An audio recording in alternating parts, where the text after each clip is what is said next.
Gente, eu quero falar sobre como enfrentar as provações da vida a partir de Tiago, capítulo 1, verso 19. Não, perdão, já estamos no final. Tiago 1, verso 2. Nós vamos daí até o verso 19. Já oramos e eu vou só explicar aqui o contexto e depois nós vamos entrar no texto. Tiago escreveu essa carta. O Tiago aqui é o Tiago, irmão de Jesus. Não é o Tiago apóstolo, porque ele foi morto logo no início, foi o primeiro mártir. Está lá no livro de Atos, como Herodes mandou matá-lo. E esse Tiago aqui é o irmão de Jesus, que no princípio não acreditava nele, é só ler o relato dos evangelhos, mas depois do dia de Pentecostes ele aparece liderando a igreja. Converteu-se e se tornou líder da igreja, como nós vemos no livro de Atos, capítulo 15, é ele quem lidera o concílio de Jerusalém, que discutiu a respeito da entrada dos gentios na igreja. Bom, esse era Tiago, ele tinha autoridade, não era apóstolo, mas tinha autoridade apostólica, e ele escreveu para as igrejas que estavam na dispersão. A dispersão ou diáspora é o nome que se dava às tribos ou aos judeus que moravam fora da Judéia. Então, quem era da Judéia era chamado de judeu natural ou hebreu, e quem morava fora era chamado de helenista. Era judeu, mas era um judeu que vivia na dispersão. Essa carta foi escrita por Tiago para as igrejas que estavam dispersas pelo Império Romano, 5 províncias, cheias de igrejas. E ele escreve para todas elas. Ele está preocupado com duas coisas na carta. Primeiro, perseguição. Os cristãos, a essa altura, essa é uma das primeiras cartas que foi escrita para o Novo Testamento. Quando ela foi escrita, a perseguição aos cristãos era feita pelos judeus e ainda não era um Império Romano. O Império Romano vai ser alguns anos depois dessa carta. E aí, quando começa a ser o Império Romano, tem prisão, tem morte e assim por diante. A essa altura aqui, não tinha ainda perigo de morte para os cristãos, mas eles eram assediados pela polícia, a denúncia de vizinho ou de companheiros de que eles não adoravam o César, e eles não adorariam mesmo, né? O César era visto como sendo filho dos deuses, e ele tinha o culto ao imperador como parte da lealdade dos membros do Império Romano. Os cristãos se recusavam a fazer isso porque Senhor para eles, o Kyrios, era somente Jesus. O imperador queria ser chamado de Kyrios, e era chamado de Kyrios, Senhor, menos pelos cristãos. Então, os cristãos eram perseguidos por conta disso. A moral dos cristãos era diferente, a ética deles era diferente. Eles eram acusados de canibalismo, porque uma vez por mês ou uma vez por semana eles se fechavam no lugar para comer a carne e beber o sangue de alguém. Era assim que a mente pagã entendia a celebração da ceia do Senhor. Então eles eram acusados de canibalismo e também de ateus, porque numa terra onde todo mundo tem muitos deuses, quem tem um só, considerado ateu. Tem uma carta de um orador romano, Suetônio. Ele escreve no século II ao imperador para justificar as perseguições que estavam sendo feitas contra os cristãos. E aí ele se refere ao imperador dizendo, esses ateus. E ele está falando dos cristãos, não é? Então, ateus, canibais, cidadãos mal vistos, ser cristão naquela época exigia realmente uma decisão, não era uma coisa como é hoje, onde, por enquanto, no mundo ocidental, nós não temos que pagar com a vida a nossa fé. Temos liberdade, podemos realizar cultos, mas isso já era proibido aos cristãos nessa época aqui. eles não podiam fazer cultos públicos, o cristianismo era considerado uma religião ilegal. Isso aí só muda no século IV. Então foram 10 perseguições enormes contra os cristãos, dependendo do imperador, com mais crueldade ou com menos crueldade. Somente no século IV é que a igreja teve liberdade para ser reconhecida como uma religião praticada. Foram 2 momentos, né? Primeiro, o Constantino declarou ou abriu liberdade religiosa para todo o Império Romano, não só o cristianismo, mas qualquer outra religião que não fosse a religião do imperador. E depois veio um outro imperador, me foge o nome dele agora, é o remédio, foge o nome dele agora, que ele considerou o cristianismo como sendo religião oficial do Império Romano. E então o cristianismo sai da clandestinidade e ocupa o Império Romano como um todo. Eu estou dando contexto para vocês entenderem o que é que ele vai falar aqui. Não é? É claro que os cristãos não somente estavam sofrendo com perseguições, mas eles passavam também por dificuldades como pobreza, doença. Há menções aqui, no capítulo 5, fala-se de cristãos que eram pobres e cristãos que estavam doentes e assim por diante. Então, essa é a primeira preocupação de Tiago, que os cristãos enfrentassem as provações, perseguições da maneira certa. Da maneira certa. Essa é a primeira preocupação. A segunda é que eles eram muito superficiais e, aparentemente, eles tinham tirado uma interpretação, feito uma interpretação errada da doutrina da justificação pela fé. O apóstolo Paulo e os demais apóstolos, pregando o evangelho, disseram que nós somos justificados pela fé sem as obras. Então, essa é uma doutrina correta, mas você pode tirar uma conclusão errada. Conclusão errada é que obras não são importantes. Você não é por obras, então as boas obras elas não fazem parte da nossa vida.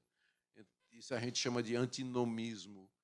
Então, a fé é uma fé apenas de boca, ou é uma fé declarada, mas não atestada através de boas obras. Tiago trata disso no capítulo 2 e aqui no capítulo 1 também, nós vamos ver um pouco disso. Capítulo 2 especialmente, e em algumas outras partes, o restante dos 2 capítulos. Então, 2 preocupações. Primeiro, como enfrentar as tribulações da maneira certa. E, segundo, como aprofundar a verdade de Deus a ponto de que as obras apareçam como consequência. Então, perseguição, superficialidade são os 2 temas centrais da carta de Tiago. Aqui no capítulo 1 nós vamos encontrar as 2 coisas. Primeiro, eu quero mostrar para vocês 6 ou 7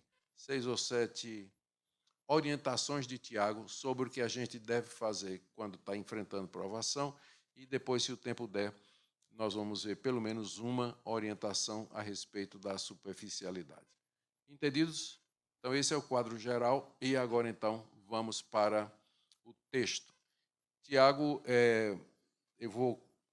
ele apresenta, como eu disse, algumas orientações sobre como nós devemos enfrentar as provações. E a primeira orientação é que você deveria ver essas provações como motivo de grande alegria.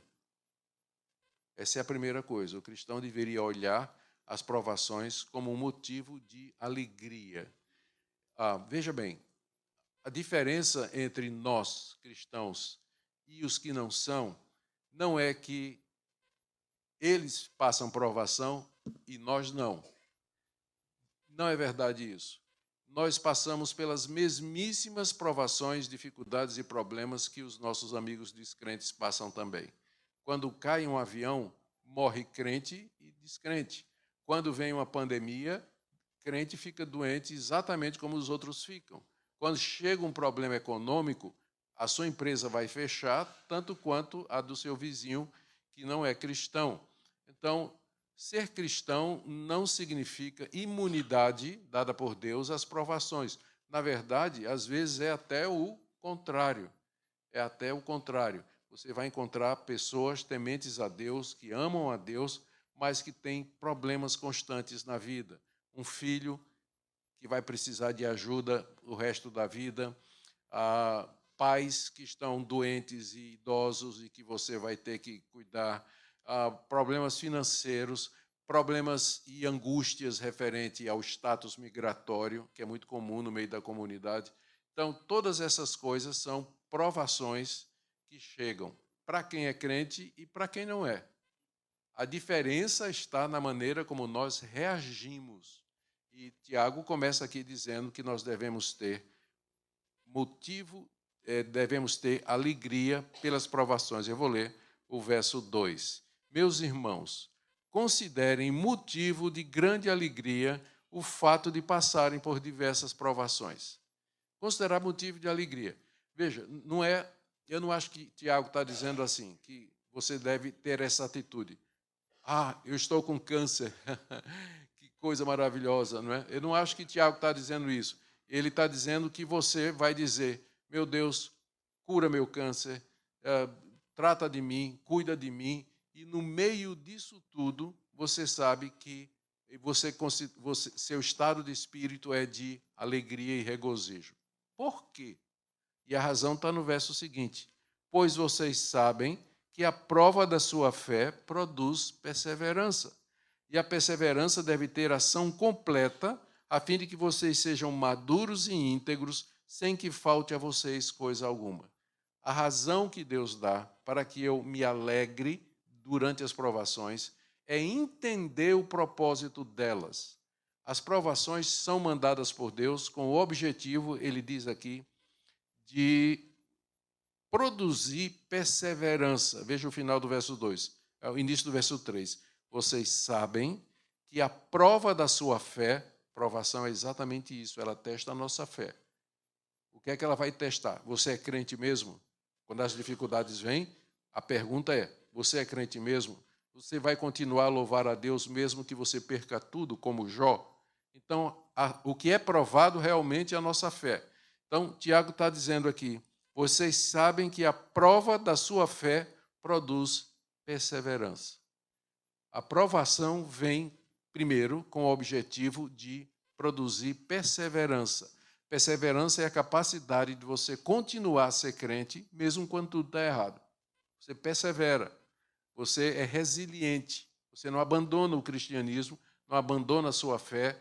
O que acontece muitas vezes é que, quando a provação chega, o crente desanima, ele fica com raiva de Deus, para de vir à igreja, para de orar, para de ler a Bíblia e assim por diante.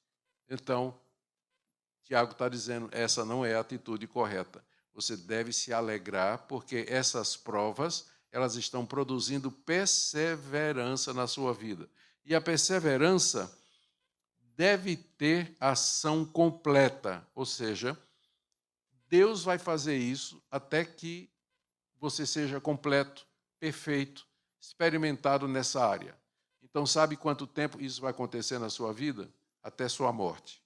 Até você morrer, Deus vai estar provando a sua fé para produzir perseverança. Porque ele está dizendo aqui, a perseverança deve ter ação completa, olha só o propósito. Verso 4, a fim de que vocês sejam maduros e íntegros, sem que falte a vocês coisa alguma.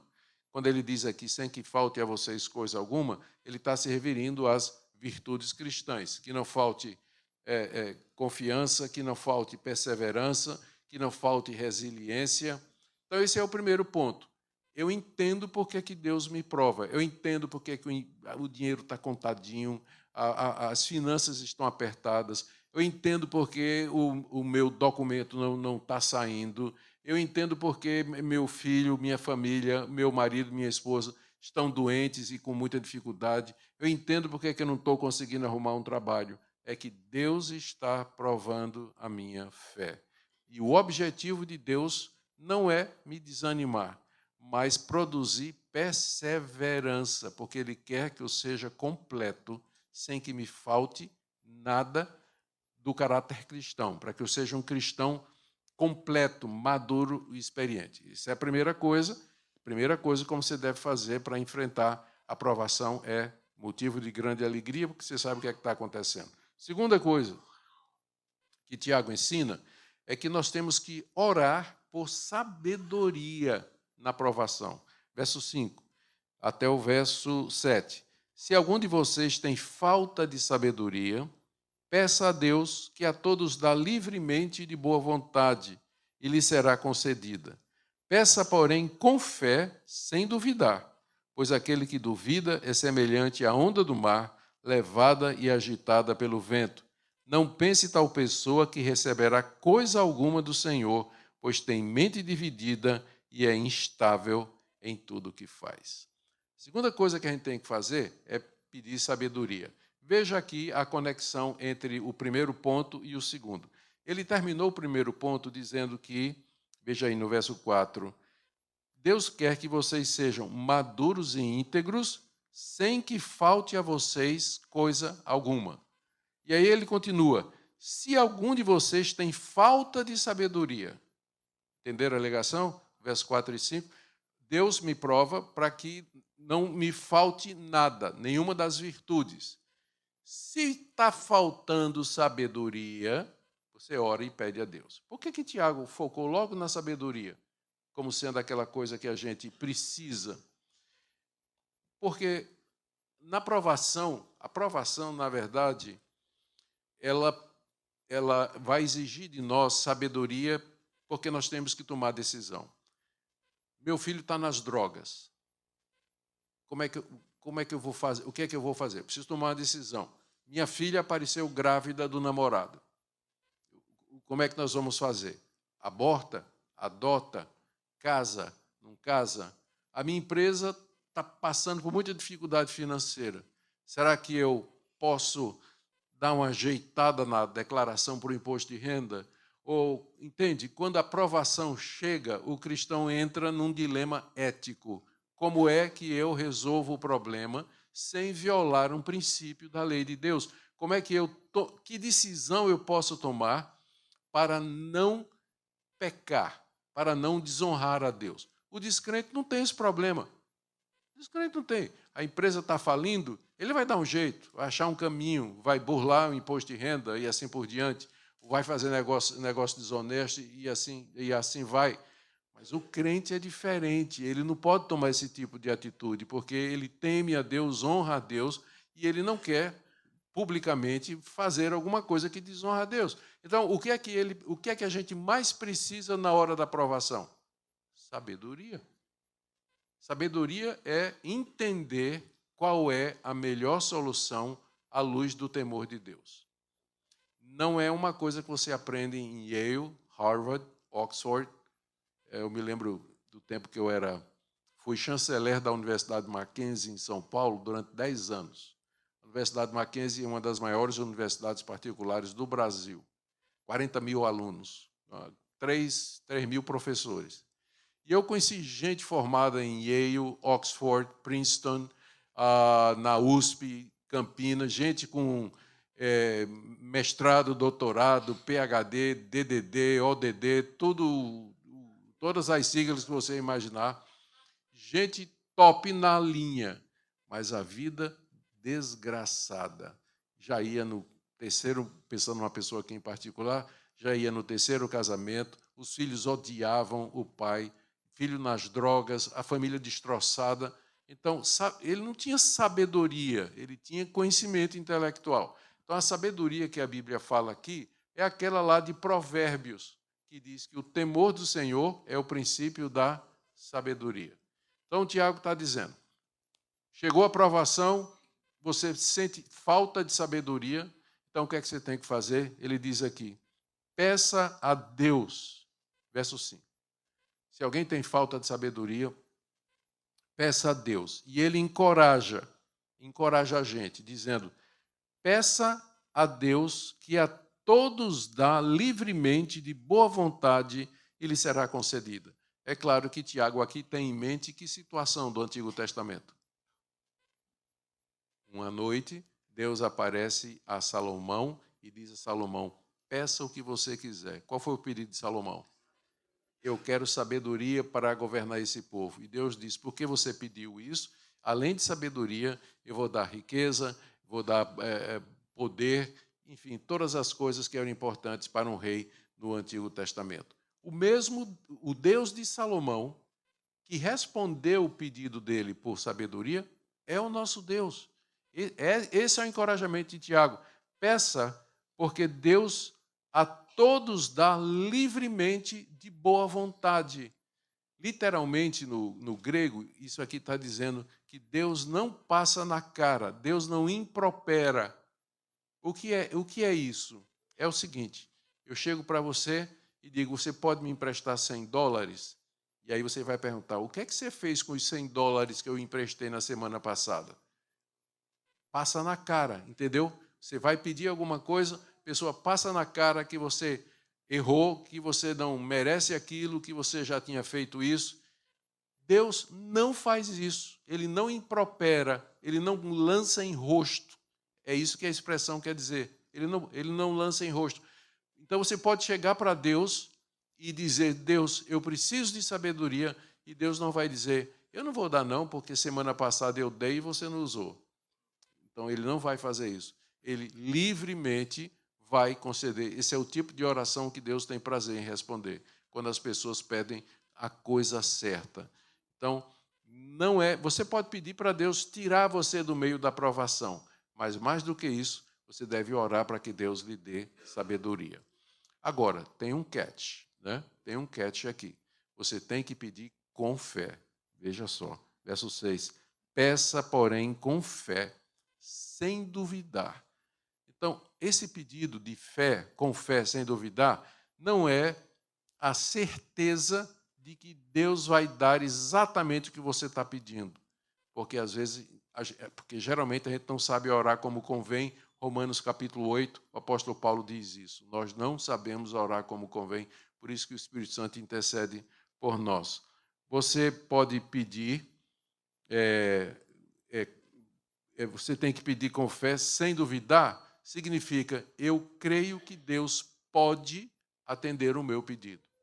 Eu creio absolutamente que Deus é poderoso para fazer o que estou pedindo, mas eu não sei se Ele vai fazer isso. É o que Tiago está dizendo aqui. Eu sei que Deus é poderoso para me curar, e eu oro em fé, confiando nisso, que Ele pode me curar, mas eu não sei se Ele quer me curar. Ele pode seguir outro caminho. Pergunta ao apóstolo Paulo, 3 vezes, Deus, tira o espinho da minha carne. Qual foi a resposta de Deus? Não. Mas eu vou lhe dar uma coisa melhor, graça, a minha graça te basta. Então, pedir com fé sem duvidar não é você ter certeza de que Deus vai dar exatamente o que você está pedindo, mas a certeza de que Ele pode responder seu pedido e que Ele vai fazer isso de uma maneira melhor e talvez diferente do que eu estou pedindo. Você talvez peça livramento, mas Deus dê graça em vez de livrar você, o que, em 2 Coríntios 12, é melhor, né? Como diz o apóstolo Paulo. Então, o catch é, você tem que pedir sem duvidar. E aí Tiago compara o crente que duvida a 2 coisas. Ele diz 2 coisas. Verso 6, peça, porém, com fé, sem duvidar. Aquele que duvida, ele é semelhante à onda do mar, levada e agitada pelo vento. Não pense tal pessoa que receberá coisa alguma do Senhor. Eu cresci em Recife, lá no Brasil, e à beira-mar. Meu pai tinha uma casa de praia, a gente ia constantemente. E eu conheço, como muitos de vocês aqui, que também cresceram à beira-mar, tinha um vento chamado terral, e que ele, quando vinha da terra para o mar ficava um espelho, um lago muito tranquilo. Quando o vento mudava e ele vinha do mar para a terra, o mar ficava encapelado, muitas ondas, ficava violento, às vezes não dava nem para entrar para nadar. As ondas mudavam de acordo com o vento. E aí, essa analogia que Tiago faz do crente que duvida. Quando tudo vai bem, o terral está soprando, ele está na igreja, orando pelo pastor, contribuindo, participando dos grupos, sendo voluntário e tudo mais. O vento muda. Aí ele muda também. A dificuldade chegou, a angústia chegou, para de orar, para de contribuir, para de vir para a igreja, pragueja contra o pastor e assim por diante. As coisas estão ruins e tudo mais. Ele muda de acordo com as circunstâncias. Então, perseverança é você ficar firme com o vento terral ou o vento encapelado. E esse é o objetivo de Deus com as provas, com as dificuldades da vida, é que você aprenda a ser firme no meio de todas as dificuldades. Porque o que duvida e, portanto, não persevera, ele é como a onda do mar, agitada de um lado pelo outro, pelo vento, como é dito aqui. E Tiago diz, não pense que esse homem vai receber alguma coisa de Deus. Deus requer de nós que nós confiemos nele, e no caso aqui, sabedoria. Para você receber sabedoria, você tem que ser essa pessoa que não é agitada pelo vento da dúvida quando as circunstâncias erradas chegam. A segunda comparação está no verso 8. Ele diz assim, ele tem a mente dividida e é instável em tudo o que faz.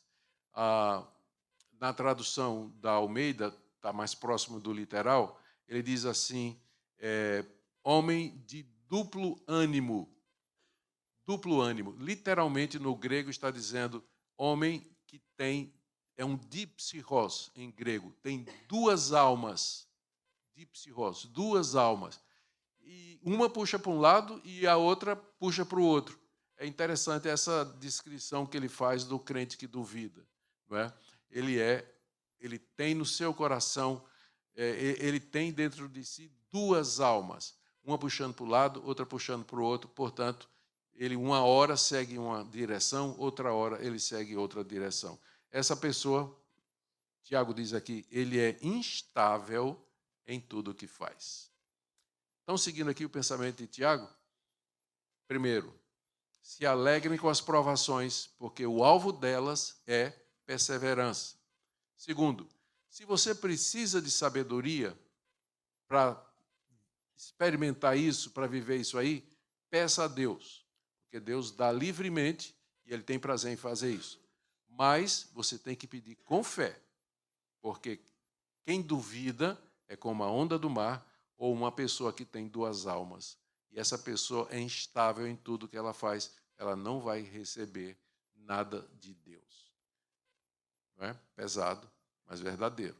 Então, primeiro, alegria nas provações, porque você entende. Segundo, Deus, me dá sabedoria. Sei que o Senhor pode fazer isso. O Senhor deu a Salomão e eu peço ao Senhor que me dê sabedoria para eu enfrentar essas dificuldades de uma maneira que honre o Senhor. Terceira coisa, Tiago diz, não, dentro dessa mesma linha, não deixe a alternância financeira abalar a sua fé, mas continue sendo crente. Quando sua empresa está dando dinheiro, seu trabalho está rendendo bons recursos, ou quando você está perdendo dinheiro e a situação está ficando cada vez mais difícil. Vamos ler aqui, do verso 9 até o verso 11. O irmão de condição humilde deve orgulhar-se quando estiver em elevada posição. E o rico deve orgulhar-se caso passe a viver em condição humilde, porque o rico passará como a flor do campo, pois o sol se levanta, traz o calor, seca a planta, cai então sua flor e sua beleza é destruída. Da mesma forma, o rico murchará em meio aos seus afazeres. Então ele fala aqui de cristãos pobres, humildes, e de cristãos ricos. O que já ele começa dizendo para o irmão de condição humilde, que está ali, não é? Pode voltar. O irmão de condição humilde é, na verdade, o irmão pobre. É o irmão que tem uma condição de vida controladinha, ele não tem muitos recursos, vive na ponta do lápis e tudo mais. Ele não é próspero financeiramente. Mas, Tiago diz aqui, ele deve orgulhar-se quando estiver em elevada posição. E eu creio que essa não é uma boa tradução. A revista, a tradução Almeida, ela está mais próxima, quando diz assim, o irmão pobre glorie-se na sua dignidade. Quer dizer, você pode ser pobre e digno. Existe uma teologia correndo hoje pelas igrejas, chamada teologia da prosperidade, que diz que a prova de que Deus ama você e que você tem fé é que você é próspero, que você recebe bem, que você ganhou dinheiro, que você tem saúde, ficou bonito, arrumou um casamento e assim por diante. Então, a prosperidade é uma prova de que você é querido por Deus. A pobreza é vista como falta de fé. Se você é pobre, tem algum problema na sua fé, porque Deus é um Deus que abençoa financeiramente. Então, isso está errado, naturalmente. Essa aí é uma teologia falsa que tem prejudicado muita gente, que tem ido para essas igrejas neopentecostais e ficam frustrados, decepcionados, saem porque perderam tudo o que tinham. Conheço muita gente nessa situação e finalmente descobriu que estava sendo explorado nessas igrejas. Você pode ser pobre e digno. Não existe indignidade na pobreza. Isso é invenção da teologia da prosperidade e de outras pessoas que querem ganhar dinheiro às custas da ingenuidade e do desejo que as pessoas têm de prosperar. Se você é crente e numa situação humilde, você deve se alegrar ou se orgulhar do fato de que você é de Deus. No capítulo 2, Tiago fala de maneira mais clara, ele diz assim, no Tiago 2, verso 5, meus irmãos, ouçam, não escolheu Deus os que são pobres aos olhos do mundo para serem ricos em fé e herdaram o reino que ele prometeu aos que o amam? Não é? Deus dá preferência, Deus tem uma opção preferencial pelos pobres, por assim dizer. Se você olhar a história da igreja, você vai ver que a cristandade nunca foi composta prioritariamente de nobres, ricos, poderosos, celebridades, homens do poder. Não, na verdade, eles perseguiram o cristianismo. O cristianismo sempre foi, na sua maioria, composto de pessoas de condição humilde, trabalhadores, órfãos, viúvas, naquela época, soldados, diaristas, gente que trabalhava no campo, pequenos negociantes. Então, havia muitos assim. E Tiago diz para eles, vocês devem se alegrar na sua condição, porque não é desonra ser pobre, não é. Então, fica firme, crente no meio da pobreza. E se você ficar rico, diz aí o verso 10, e se você ficar rico, a situação é outra. Verso 10, verso 11 agora, não, verso 10. O rico deve orgulhar-se caso passe a viver em condição humilde. E aqui agora o contrário. Você era próspero, tinha dinheiro, um bom negócio, você ganhava muito bem, de repente você perdeu tudo isso. Você então devia se gloriar no verdadeiro tesouro, nas verdadeiras riquezas, tendo consciência de que as riquezas aqui nesse mundo, elas passam. E olha a figura que ele usa. Ele usa a figura das flores, do campo. Verso 10. O rico passará como a flor do campo. Ou seja, a riqueza que você tem aqui nesse mundo, ela é absolutamente terrena, contingente e passageira, comparado a essa que ele chama aqui flor do campo. Essa flor do campo era uma florzinha que crescia nas campinas da Palestina durante a primavera. E elas eram de várias cores, amarela, branco, verde, vermelho, azul, e formavam um tapete multicolorido, a coisa mais linda do mundo. Essa plantinha, essas florzinhas nasciam, elas duravam 2 ou 3 dias, porque o sol queimava. E como elas não tinham raízes, elas então murchavam. A dona de casa passava com uma sacola, pegando esse material que ia servir de madeira ou lenha para o forno. Então, Tiago diz, assim é a sua riqueza. Você tem hoje, mas depois ela vai ser absolutamente consumida. Então, não deixe a alternância da sua situação financeira abalar sua fé. Se você é pobre, glorie-se na sua dignidade. Se você é rico, se glorie no Evangelho, porque sua riqueza é totalmente passageira. Você pode perder tudo no mau negócio, um sócio desonesto e tantas outras situações que podem acontecer. Não deixa essa questão do dinheiro afetar a sua fé em Deus. Recapitulando, tá bom? Como é que eu enfrento as provações? Primeiro, com alegria, porque eu entendo qual é o propósito delas. Segundo, pedindo sabedoria, porque Deus tem prazer em fazer isso e é o que eu preciso. E o terceiro é, não deixe que a alternância da situação financeira abale a sua fé, continue crente como sempre. 4, faça a distinção entre provação e tentação. Só um minutinho. Estou sendo tentado aqui.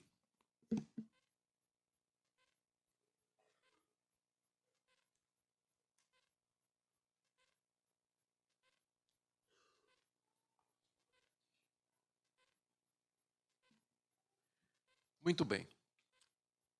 Quarta coisa é você fazer a distinção de provação e tentação. Vamos ver do verso 12 até o verso 15. Feliz é o homem que persevera na provação, porque depois de aprovado, receberá a coroa da vida que Deus prometeu ao que o amam. Quando alguém for tentado, jamais deverá dizer, estou sendo tentado por Deus, pois Deus não pode ser tentado pelo mal e a ninguém tenta. Cada um, porém, é tentado pelo próprio mau desejo, sendo por esse arrastado e seduzido. Então esse desejo, tendo concebido, dá à luz o pecado, e o pecado, após ser consumado, gera a morte. É muito importante você fazer, para enfrentar a provação da maneira correta, é muito importante que você faça a diferença entre provação e tentação. E isso se torna um pouco difícil, porque na língua grega, na língua original, é a mesma palavra, peirasmos, que pode ser traduzida como tentação e provação. São duas coisas diferentes, mas a palavra é a mesma. Então, os tradutores para o português, eles têm que entender o contexto para perceber qual era a intenção de Tiago quando ele escreveu peirasmos. Ele está falando de tentação ou provação. Então, como é que a gente faz essa distinção? A provação, ela tem como objetivo me aprovar, me fazer crescer. A tentação tem como objetivo me derrubar, fazer com que eu peque e fuja de Deus. Deus prova, Deus não tenta. Deus prova. A tentação, ela vem do meu coração. E o que é que Tiago está dizendo aqui? É importante você fazer isso para que você não coloque a culpa em Deus se você tomar uma decisão errada no meio da provação. Aí vou chegar nesse ponto mais profundamente. Mas eu quero começar primeiro com a provação. Verso 12. Feliz é o homem que persevera na provação. Lembra que eu falei que o propósito é exatamente produzir perseverança? Então, feliz é aquele que aprendeu isso, que ele persevera na provação. Por quê? Porque depois de aprovado, ele foi testado como Jó foi aprovado por Deus. Ele reclamou, é claro, ele fez perguntas a Deus, mas ele nunca virou as costas para Deus, ele nunca abandonou a sua fé e o temor de Deus. E no final ele foi aprovado. Então, você é feliz porque depois de aprovado, receberá a coroa da vida que Deus prometeu aos que o amam. Quando eu me tornei professor de teologia, desde a minha... Quando eu me formei, eu já era professor no seminário. Primeiro como assistente e depois como titular. Então, eu estudei bastante, tinha muitas disciplinas que eu dava e eu era muito durão com os alunos. Né? E depois eu fui fazer o mestrado, fiz o doutorado em teologia aqui nos Estados Unidos e fui para o Centro de Pós-Graduação Andrew Jumper, da Universidade Mackenzie, ensinar teologia lá. E eu botei no meu coração o seguinte, eu vou fazer provas, eu vou elaborar trabalhos e provas para os alunos para botar para fora aqueles que não são vocacionados. Tem muita gente que entra no ministério, mas não devia entrar, devia plantar batata. Né? Tem até uma ilustração sobre essa, um mau aluno, né? Entrou no seminário, relaxado e tudo mais, aí o diretor do seminário foi perguntar, por que você acha que você é pastor? Não, pastor, porque eu tive uma visão onde apareciam as letras VPB. Aí eu entendi, interpretei o meu sonho, a minha revelação, e significa vá pregar a Bíblia. Aí o diretor disse, não, meu irmão, você interpretou errado, é vá plantar batata. O que é que você está fazendo aqui no seminário? Botou o cabo para fora, né? Então, eu tinha essa intenção de ser durão para botar para fora os plantadores de batata, né, que nunca deveriam estar lá. E minhas provas eram um terror. Né? Quando eu dizia assim, sexta-feira vai ter prova, o aluno já começava a ter cólicas na segunda-feira, né? Porque a prova era... E eu fazia isso mesmo. Com o tempo, né, os filhos chegaram, foram crescendo, e a gente aprende mais com os filhos do que os filhos aprendem com os pais, e eu mudei a minha atitude. Mudei mesmo. Eu fazia, as provas continuavam a ser duras, mas em vez da minha intenção de desaprovar o mau aluno, as provas passaram a ser para dar oportunidade ao bom aluno de ser aprovado. Então, a intenção mudou. E é isso que Deus faz. Quando Deus lhe testa, Ele não está querendo quebrar você. Ele não está querendo destruir você e a sua fé.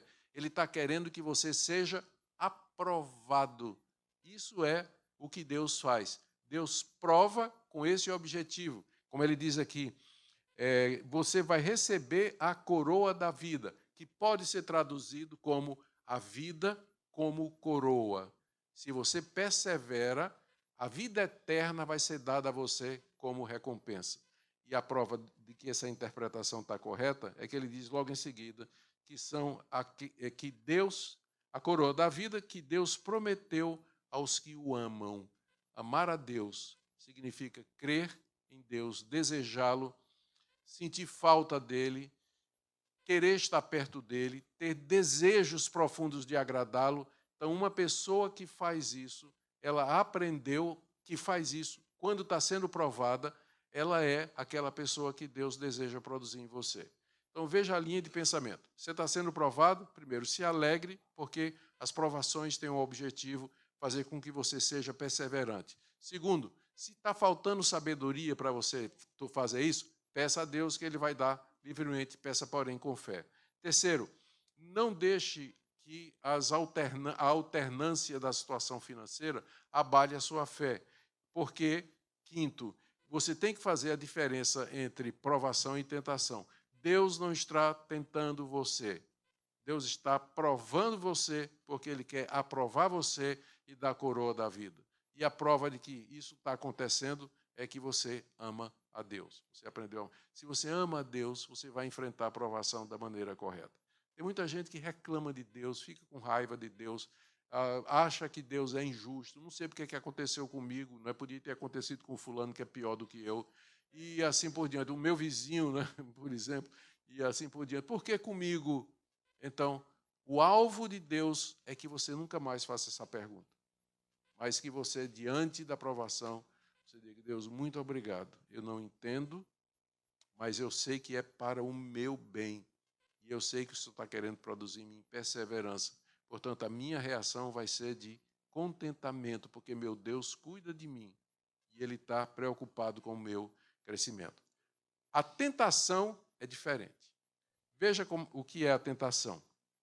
Ele diz no verso final, ele diz no verso 13, quando alguém for tentado, mesma palavra, peirasmos, quando alguém for tentado, jamais deve dizer, estou sendo tentado por Deus, pois Deus não pode ser tentado pelo mal e a ninguém tenta. Deus não tenta, não. A tentação vem do próprio coração. Agora, eu vou contar uma história, vou contar uma ilustração que faz essa diferença. Imagine, né, você é assalariado, hoje é domingo, amanhã, segunda-feira, você vai para o seu trabalho, no seu escritório, e em vez de José, que era o seu colega de trabalho, de 60 anos de idade, José se aposentou. E o chefe contratou uma moça, uma estagiária, linda, vestida de pra que saia. Né? Para que saia. Tem a maxi, mini, midi e agora é a para quê, né? Para que saia. Então, em vez de José, você tem a estagiária lá sentada, né? E você vai ter que trabalhar com ela o dia todo. Então, aquilo ali é uma provação da sua fé. Deus está provando, porque ser crente com José de lado é fácil, né? Agora, você ser crente com a estagiária de lado é outro nível, né? Como eu disse, é o nível mais alto, né? Como é? É o nível hard, né? É o nível hard, né? E aí, Deus não está lhe tentando.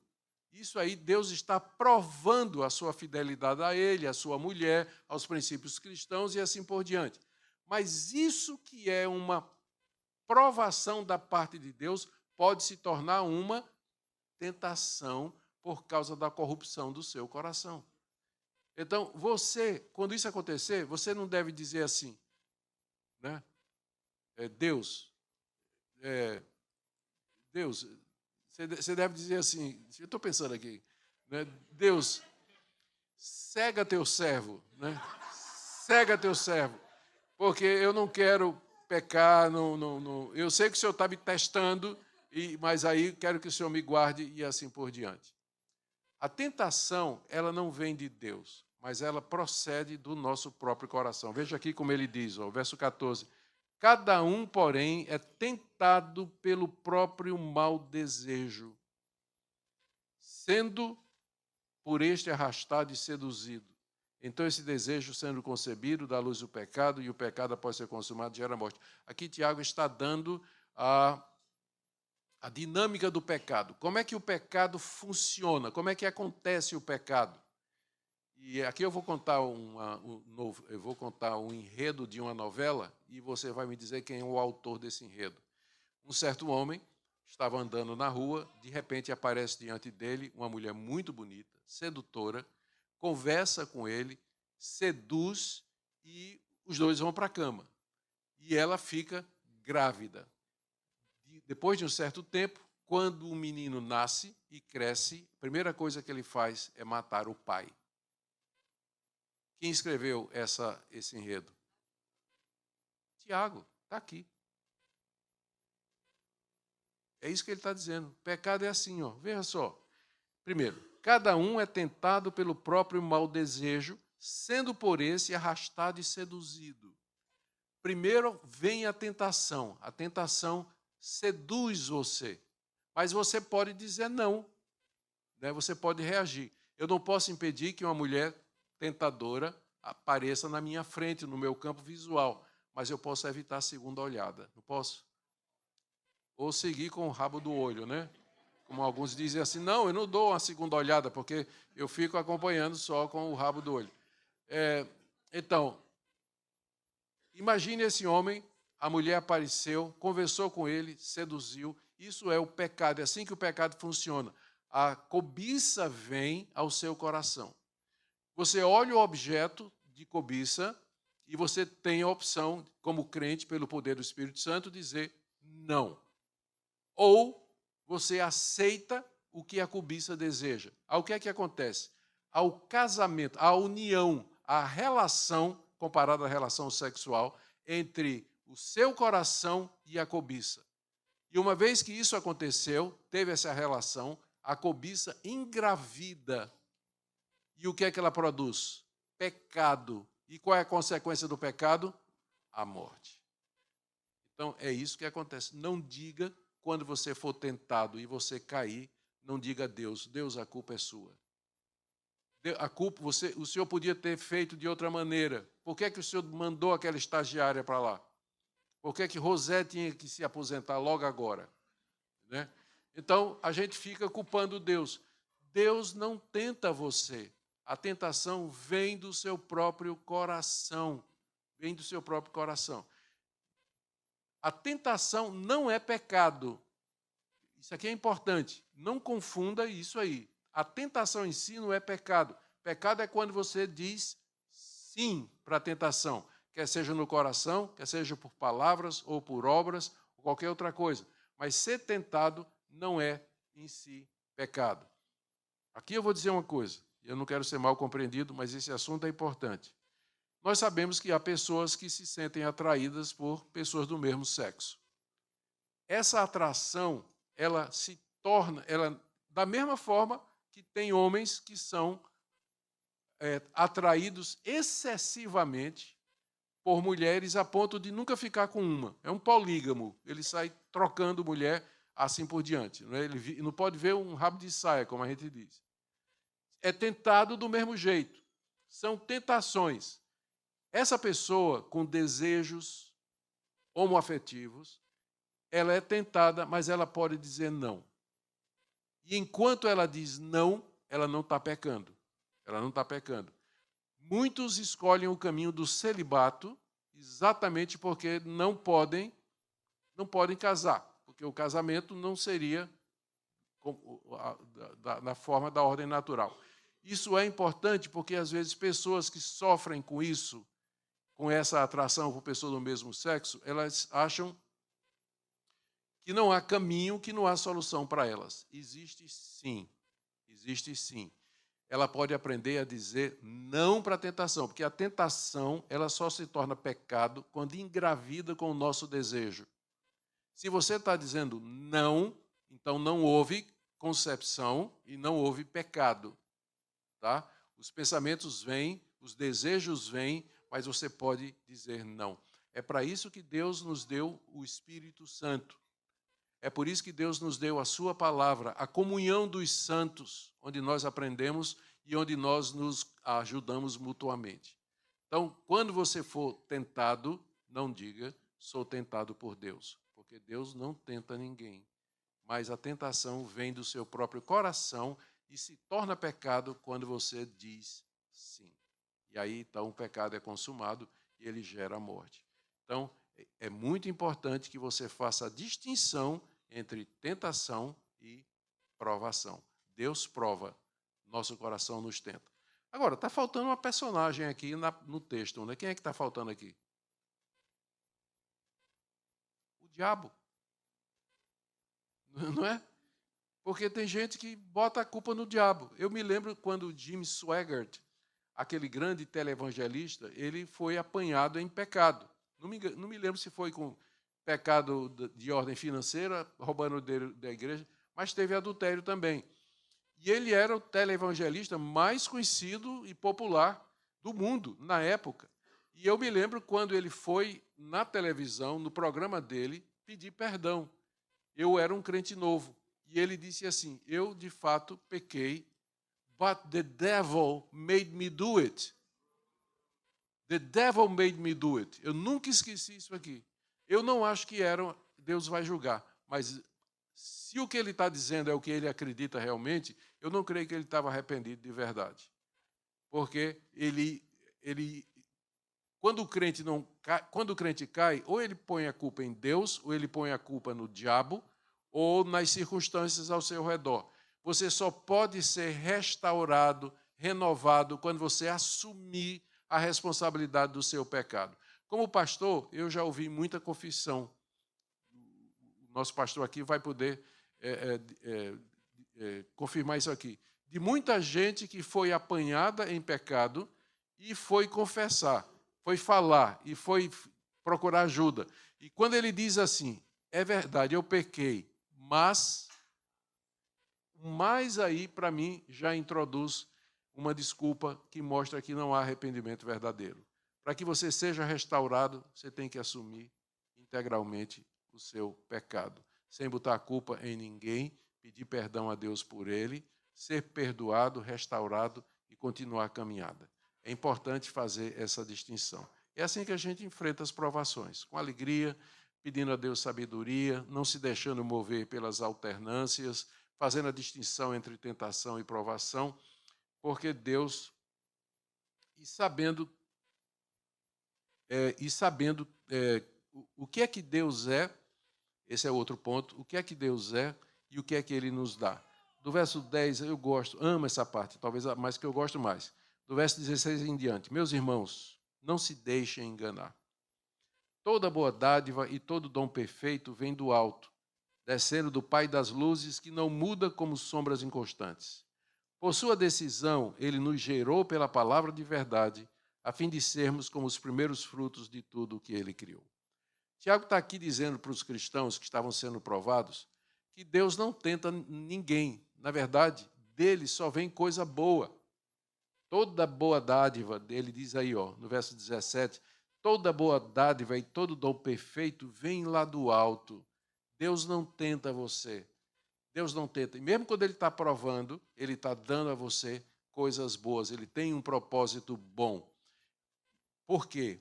E Ele não muda nesse propósito. Porque tem gente que acha que Deus é assim, né? Mal me quer, bem me quer. Bem me quer, mal me quer.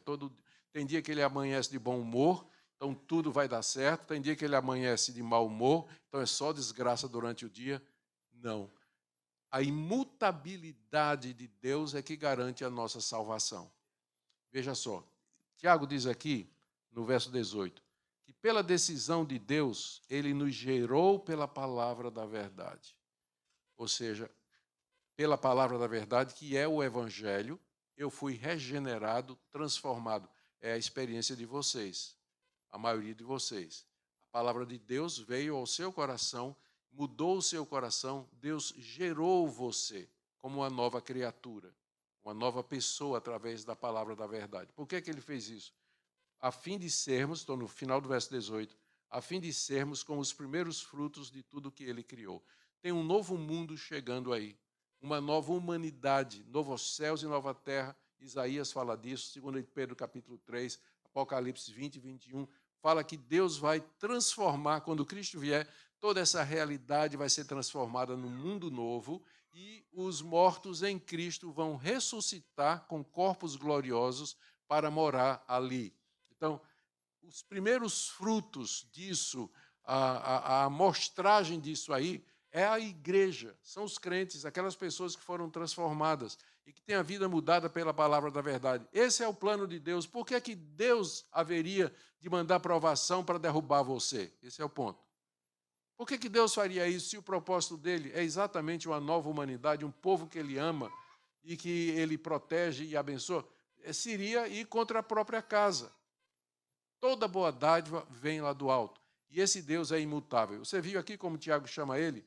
Pai das luzes. O que é que você acha que isso significa? Ele é o criador do sol, das estrelas, de tudo que existe. As luzes aqui são as luzes do firmamento. Ele é o Pai no sentido de que ele criou todas essas coisas. Por que é que Tiago está dizendo isso? Porque ele vai dizer que Deus, sendo o Pai das luzes, ele não é inconstante como as luzes. Veja aqui, ó. Toda boa dádiva, verso 17. Desce dos pais, do Pai das luzes, que não muda como sombras inconstantes. Se você ficar em pé ao meio-dia, 1h da tarde, se você ficar num lugar aberto, a 1h da tarde, você vai ver a sua sombra projetada. Às 4h da tarde, a sombra já mudou. À medida que as luzes mudam, a sombra muda também. Mas Deus não muda como essas sombras mudam. Ele é imutável. E é isso que garante a nossa salvação e assim por diante. Agora você entendeu aqui, ó. Ele é o Pai das luzes que não muda como sombras inconstantes. O sol se move, a estrela se move, a lua se move. O sol projeta uma sombra que muda, mas Deus, que é o Criador do sol, Ele mesmo não muda. E o propósito dele para você é o mesmo, fazer com que você seja um crente perfeito, perseverante no meio de todas as tribulações. Profundo isso aí, não é? De Tiago, coisa maravilhosa. Muito bem. E agora a última coisa. Eu não sei meu tempo quanto está, pastor. Meu tempo acabou. Vocês vão ser provados, tá? Porque eu vou só terminar isso aqui. E aí é meu último ponto, pastor. Verso 19, ele diz assim: meus irmãos, tenham isso em mente. Sejam todos prontos para ouvir, tardios para falar e tardios para irar-se, pois a ira do homem não produz a justiça de Deus. A última orientação de Tiago para quando você está provado é o seguinte: cale a boca. Não fale, ouça mais. É por isso que Deus deu 2 ouvidos e 1 boca. Você tem que ouvir mais em vez de falar. Porque quando você fala com ira, você vai xingar, você vai insultar, você vai ferir as pessoas, você vai dizer coisas que não podem ser retiradas depois. A ira do homem não produz a justiça de Deus, como ele diz aqui. A ira do homem não produz a justiça de Deus. Ou seja, você irado, você não vai tomar decisões que vão glorificar a Deus. Ao contrário, se você age no calor da coisa, você vai fazer coisas das quais você vai se arrepender. Terminou. Infelizmente, né, o tempo, então, tem que parar aqui, mas vamos só recapitular, fechando, pastor. No meio das provações, eu me lembro agora que, não, deixa. No meio das provações, você tem que se alegrar, porque você sabe o motivo. Você vai pedir sabedoria, sabendo que Deus vai dar, sem duvidar. Terceiro, você não vai deixar a alternância econômica abalar a sua fé. Quinto, você vai fazer a distinção entre provação e tentação. Sexto, você vai saber que Deus não tenta, dele só vem coisas boas. E sétimo, eu tenho que aprender a calar minha boca dentro da provação, ouvir mais antes de falar, porque a ira do homem não produz a justiça de Deus. Amém? Deus abençoe. Pastor.